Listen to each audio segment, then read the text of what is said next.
ভাই বিশ্বাস করেন এটার মতো সহজ এবং মজাদার রেসিপি আর হয় না। এই রেসিপিটা পছন্দ করে না এরকম লোক খুঁজে পাওয়া খুবই মুশকিল। রেসিপিটা দেখে নিন, আপনিও বাসায় খুবই ইজিভাবে তৈরি করে নিতে পারেন। ফার্স্ট আমি একটা কড়াইয়ের মধ্যে সয়াবিন তেল দিয়ে দিচ্ছি। কড়াইটা গরম করে তার মধ্যে দিয়ে দিব বাটার অয়েল। এটি বাসায় থাকলে দিবেন, না দিলেও কোনো সমস্যা হবে না। আমি ছোটো ডাব্বু নিয়ে 2 ডাব্বু বাটার অয়েল দিয়ে দিচ্ছি এখানে। তার মধ্যে রসুন কিমা। এখন রসুন কিমাটা এখানে সুন্দর করে ফ্রাই করে নিব। যখন ব্রাউন কালার চলে আসবে আমি এখানে দিয়ে দিচ্ছি মুরগির ডিম ফেটে। আমার এখানে 20 থেকে 22 পিস মতো ডিম আছে। ডিমগুলি এখানে সুন্দর করে ফ্রাই করে ফেটে নিব ছোটো ছোটো করে, যেন রাইসের সাথে খেতে ভালো লাগে। আমি এখন ডিমগুলি ফেটে নিচ্ছি। এরপর এখানে দিয়ে দিচ্ছি গাজর। গাজরটা আমি গ্রেট করে দিচ্ছি।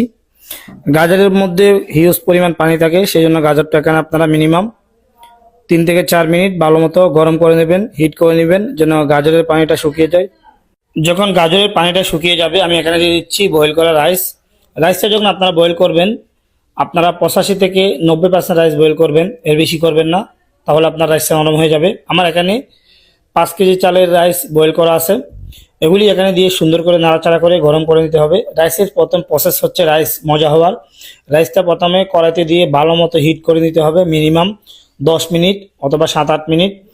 রাইসের গায়ে দেখে যতক্ষণ পর্যন্ত আপনার ধোঁয়া বের হবে না ততক্ষণ পর্যন্ত আপনারা রাইসটা এখানে সুন্দর করে গরম করে নেবেন, নাড়াচাড়া করে একটু সময় নিয়ে। আমি যেভাবে করে নিচ্ছি। এখন আমার রাইসটা গরম শেষ। এখন আমি এখানে ইনগ্রিডিয়েন্টসগুলি দিয়ে দিব। প্রথম আমি এখানে লবণ দিয়ে দিচ্ছি স্বাদ মতো, যতটুকু লবণ প্রয়োজন হয়। আমি এখানে 2 টেবিল স্পুন একটু বেশি লবণ দিচ্ছি। এখানে আমি দিয়ে দিচ্ছি 8 টেবিল স্পুন পরিমাণ চিনি। 2 টেবিল স্পুন পরিমাণ চিকেন পাউডার দিয়ে দিচ্ছি। ভালো ব্র্যান্ডের চিকেন পাউডার ইউজ করবেন, অবশ্যই 1 number chicken powder. 2 table spoon দিয়ে দিচ্ছি সাদা গোলমরিচের গুঁড়া। এখন দিয়ে দিচ্ছি ভালো ব্র্যান্ডের সয়া সস। সয়া সস একটু বেশি দিলে আপনি লবণের পরিমাণটা একটু কমিয়ে দিবেন। এখন দিয়ে দিব আপনার ম্যাগি সস।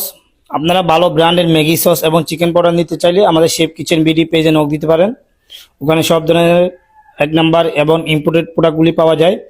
এখন সবগুলি ইনগ্রিডিয়েন্টস দিয়ে আমি রাইসটা আবার 7-8 মিনিট গরম করে নিব, যতক্ষণ পর্যন্ত আপনার সস এবং যে ইনগ্রিডিয়েন্টসগুলি দিছি সেগুলি ভালো মতো গরম হয়ে রাইসের সাথে মিশে না যায়, ততক্ষণ পর্যন্ত আপনি রাইসটা এখানে ভালো মতো হিট করে গরম করে নেবেন। আজকে আমি আপনাদেরকে এগ ফ্রাইড রাইস তৈরি করে দেখাচ্ছি। দেখেন কত সহজে এগ ফ্রাইড রাইস তৈরি করা যায়। এই রাইসের সাথে আপনি মশলা বলেন, চিকেন সিজলিং বলেন, যে কোনো কারি আইটেম খেতে পারবেন অনায়াসে। এই রাইসটা এমনিতে খাওয়া যায়, এমনিতে অনেক মজা লাগে। এরপরে অল্প একটু পেঁয়াজ পাতা এবং চাইনিজ পাতা, এটা বাসায় থাকলে দিবেন, না দিলেও কোনো সমস্যা নাই। এগ ফ্রাইড রাইসে এটি দেওয়া লাগে না। এগুলি দিয়ে আরেকটু গরম করে নিচ্ছি। দেখেন কত সহজে এগ ফ্রাইড রাইসটা তৈরি হয়ে গেছে। রেসিপিটা ভালো লাগলো অবশ্যই আমার পেজটা ফলো দিয়ে সাথে থাকবেন। আজকে এই পর্যন্ত, আল্লাহ হাফেজ।